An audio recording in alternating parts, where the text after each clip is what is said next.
Hey everyone, and welcome back to another video. So, I'm just done with a Blizzard press event in which we found out a whole bunch of information about how Warfronts fit into the endgame of Battle for Azeroth. So, Warfronts, they were announced, but they were never really explained that well in Blizzcon, especially in terms of how they overall just fit into the expansion. And yeah, today we're pretty much going to go over that. So, the goal for Warfronts is to bring the war to life across a number of areas, starting off, of course, with Stromgarde, but do note that the Barrens has been data mined as a Warfront.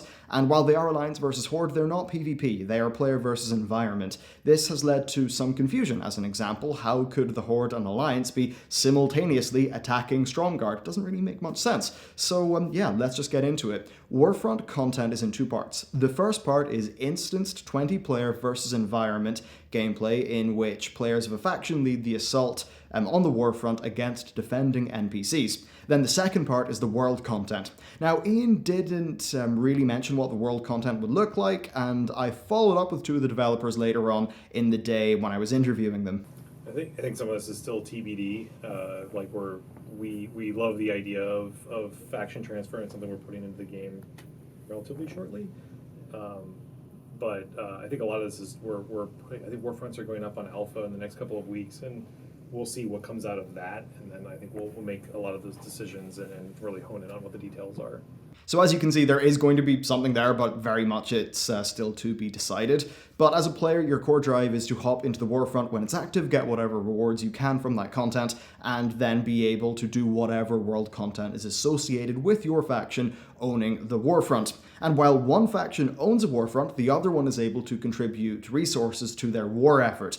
And this includes things like, say, trade materials, and it pretty much to me seems like a mixture of patch 7.2 Broken Shore building unlocks mixed with the Gates of Anchorage. So once enough resources have been built up by a faction region-wide, the Warfront will become active. This then means that players of that faction can queue for the instanced 20-player versus environment Warfront mode, and from what I understand, this is active for a number of days, such that being busy in real life shouldn't really mean that you'll miss out. Once those days are over, then the Warfront kind of switches hands. And the easiest way to do this is just to work through an example. So, the Horde have just taken Stromgarde, so Alliance players start handing in resources to the war effort.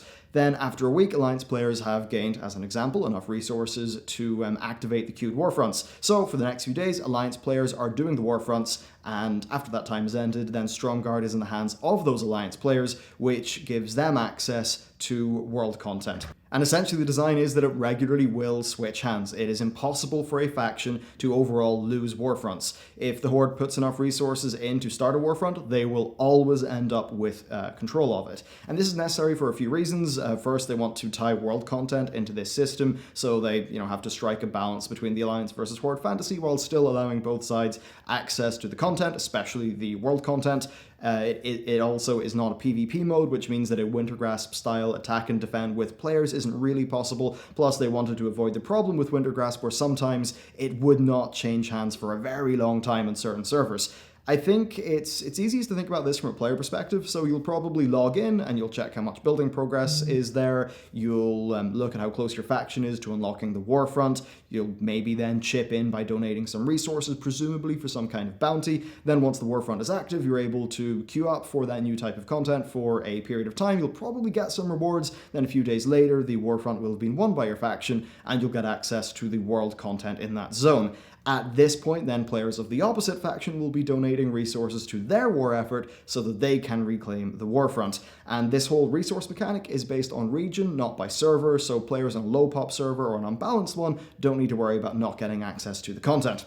So, overall, what do I think? Well, it seems like a pretty decent balance to me, especially because they've kind of confirmed that there will be the world content associated with this. And this places the overall Warfronts being part of a wider system rather than being just a standalone piece of queued PvE content that's going to be competing with island explorations, dungeons, and raids. So it kind of puts a little bit less pressure on Warfronts to feel like a new type of raid. And if you've been watching my channel for any length of time, you probably know that I think that World of Warcraft really does lag behind some of the competition when it comes to its world content, especially, say, Guild Wars 2. So for me, it's always good whenever there is a bit more world content. That said, if it's just a bunch of world quests, then I really can't see myself caring about it that much, to be honest. What we do know, though, is that they plan to expand this as the expansion goes on. So that means that there will be more zones being turned into Warfronts.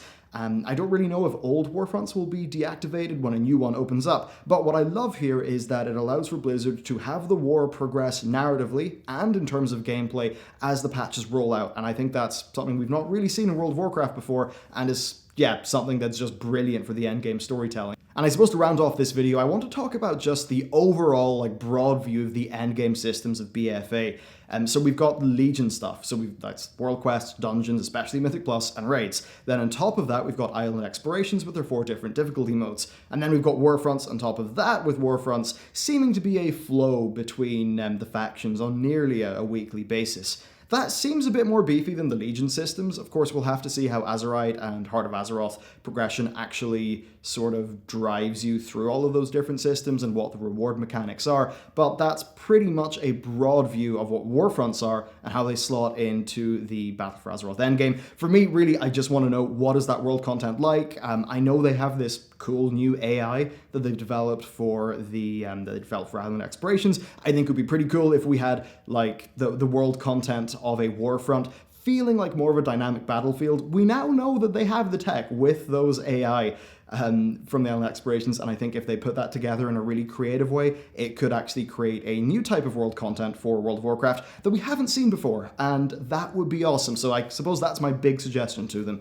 But anyway, yeah, that's it for this video. Let me know what you think about Warfronts and all that stuff down in the comments, and yeah, with that, I will see you next time.